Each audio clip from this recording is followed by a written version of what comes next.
If you're purchasing a used motorcycle, you're likely scouring the local chapter of your preferred online peer-to-peer trade center, i.e. Craigslist or Facebook Marketplace. And look, before you initiate the wire transfer that's going to send your $2,000 deposit off to some Nigerian bank account where you'll never see it again, take heed of these used motorcycle red flags. There are many red flags that you can see within a listing that should indicate that you steer away from a bike before you even go check it out in person. If the listing is riddled with poor grammar, fragmented sentences, or lacking any valuable information, that's a pass, my guy. If the seller can't write 4 proper sentences in order to sell a motorcycle, what makes you think that they're equipped to properly maintain that bike in the first place? If the photos within the listing are so bad that they look like they were taken on a Polaroid camera, buried in the dirt for 10 years, then scanned and uploaded to Facebook, it's also a pass. Every cell phone made within the last 10 years has a camera that can take a decent photograph. I don't understand why 1 in 6 used motorcycle listings contain photos that look like they were taken by a 4-year-old with a disposable film camera.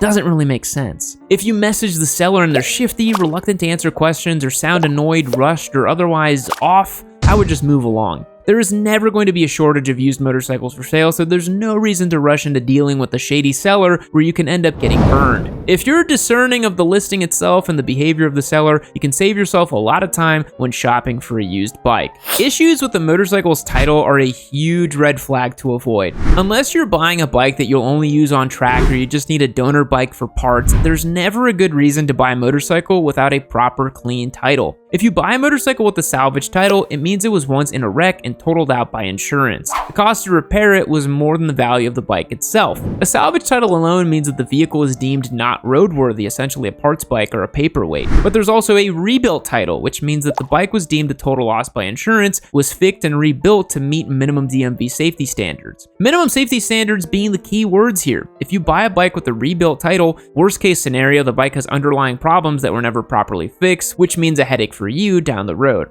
Best case scenario, the bike was indeed fixed properly, but is never going to be worth anywhere near what a similar bike with a clean title would be worth. You also want to avoid buying a bike that has an active lien on it. It's just way more of a hassle than it's worth trying to buy out someone's loan to get the title in your name. You also don't want to buy a bike with a jumped title, which means the bike has a title, but not in the name of the person actually selling it, but in the name of a previous owner. In a lot of states, that can make registering it in your name a lot more difficult. Lastly, buying a bike without any title at all is a big red flag. Even if the bike isn't stolen, the extra time you'll have to spend running the VIN and filling out the necessary paperwork to get a bonded title is often just not worth it, especially when there is likely many other bikes that you could buy instead. You want a bike with a clean title. Anything else is a red flag. If by this point everything else is checked out in terms of the listing, the title, and the general attitude of the seller, you're ready to actually check out the bike. Right off the bat, motorcycles are incredibly simple machines, and it's pretty hard to hide issues. I feel like when buying used bikes, you've got a normal seller with good photos who's eager to talk about the bike and answer any questions, and the motorcycle itself has a clean title in the seller's name. The chances of the motorcycle itself being in good condition are pretty high. Rarely have I or anyone I've known found a motorcycle with great photos, appropriate information, and a normal seller that ends up being a total turd.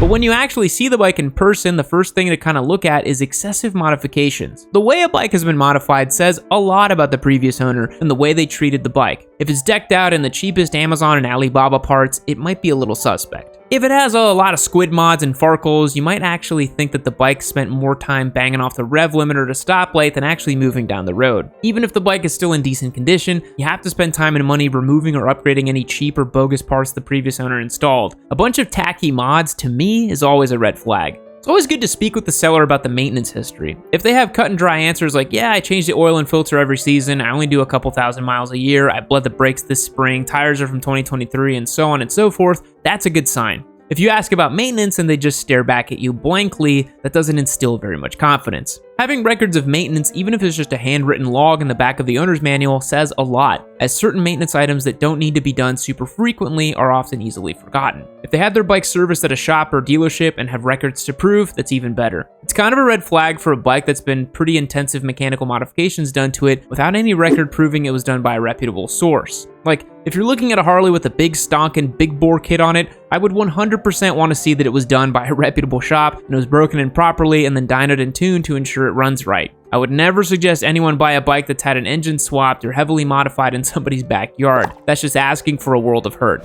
But do make sure that the bike you're looking to buy has had its scheduled and routine maintenance performed by the previous owner or at a shop. Now, if you're looking to get a new motorcycle this season, but you want a brand spanking new one and you want to snag one for free, well, I'd recommend you check out yammynoob.co, my website link down below, where we're giving away a Triumph Street Triple 765 RS to start this season off right. We're doing a new giveaway bike every single month this year, so that means for the next couple months, you're gonna see a lot of different bikes here on the channel. If you sign up today as a member, you're not only gonna get access to win the Street Triple 765 RS, but you'll also have the ability to enter for all of our future giveaway bikes as well. You stack up your entries every month, and then you can apply them to giveaway bikes of your choice. You also join our amazing Discord, and you support this show and keep the motorcycle content flowing here on Yammy Noob. Join down below on yammynoob.co and become a member today.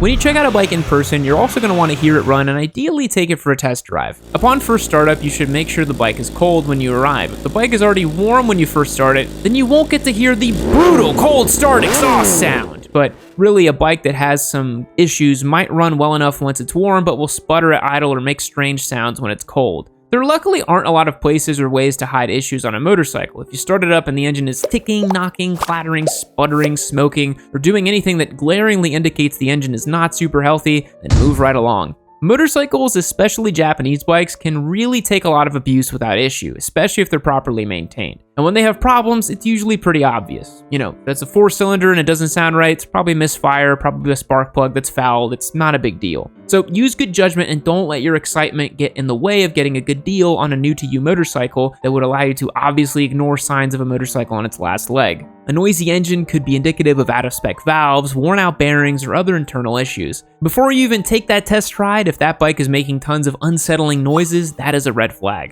Before you take a used bike for the test drive, there's a few more things you can just visually inspect to indicate what sort of life it's lived. Are there obvious leaks? Is it super easy to tell when a bike has fluids in places it's not supposed to? Is there a big oil slick beneath the bike? Do you see the seller's garage floor is covered in oil-stained cardboard? Is the oil in the sight glass at an appropriate level? Take a closer look around the engine to see if oil has collected anywhere it's not supposed to be. Fork seals can also wear out over time and start to leak, so if there's noticeable oil residue around the fork tubes, or if the forks don't feel like they have appropriate resistance when they're compressed, then it might indicate it's due for new seals. You can check the hoses for dry rot and the chain and sprocket for wear and corrosion, check the tread depth on the tires, the amount of meat left on the brake pads, and the color of the brake fluid. Inspecting a motorcycle is really quite easy because you can easily recognize the amount of wear most critical components have just by leaning over and getting a closer look. It's also a good time to look for any signs of a potential drop. Does it have the stock levers or some cheap eBay replacements? Do the levers or bar ends have any scuffs or damage? Does the shift lever look like it was bent and then twisted back into place? If you're buying a used beginner bike, chances are it will have experienced some sort of parking lot tip over. Most sellers will be transparent about any sort of cosmetic damage that it has and how it happened.